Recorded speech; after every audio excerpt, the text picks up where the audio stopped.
കരിപ്പൂർ വിമാനത്താവളം വഴിയുള്ള സ്വർണ്ണക്കടത്തിന് തടയിടാൻ പോലീസ് ഇടപെടൽ ശക്തമാക്കുന്നു. രാജ്യത്തെ പുതിയ നിയമമായ ഭാരതീയ ന്യായ് സംഹിത പ്രകാരം വിമാനത്താവളത്തിന് പുറത്ത് സ്വർണം പിടികൂടിയാൽ പോലീസിന് എഫ്ഐആർ രജിസ്റ്റർ ചെയ്ത് അറസ്റ്റ് നടപടിയിലേക്ക് കടക്കാനാകും.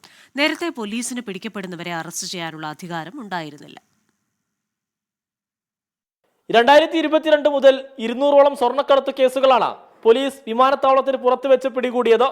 എല്ലാ കേസുകളിലും സ്വർണം കോടതിയിൽ ഹാജരാക്കുകയും തുടരന്വേഷണത്തിനായി റിപ്പോർട്ട് കസ്റ്റംസിൽ സമർപ്പിക്കുകയുമാണ് പോലീസ് ചെയ്തിരുന്നത്. സ്വർണം കടത്തിയവരെ അറസ്റ്റ് ചെയ്യാനുള്ള അധികാരം പോലീസിനുണ്ടായിരുന്നില്ല.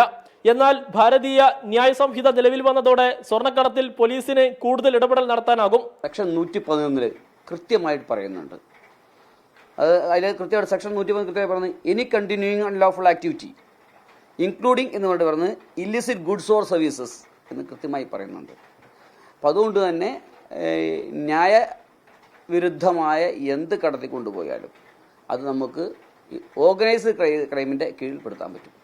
ഭാരതീയ ന്യായ സംഹിത പ്രകാരം സ്വർണ്ണക്കടത്ത് സംഘടിത കുറ്റകൃത്യങ്ങളിൽ ഉൾപ്പെടും. BNS സെക്ഷൻ 111 പ്രകാരം കേസെടുക്കാനാകും. 3 വർഷം മുതൽ 10 വർഷം വരെ തടവ് ശിക്ഷ ലഭിക്കുന്ന കുറ്റമായി ഇത് മാറി. സ്വർണ്ണക്കടത്തിലെ ആദ്യ അറസ്റ്റും കഴിഞ്ഞ ദിവസം ഉണ്ടായി.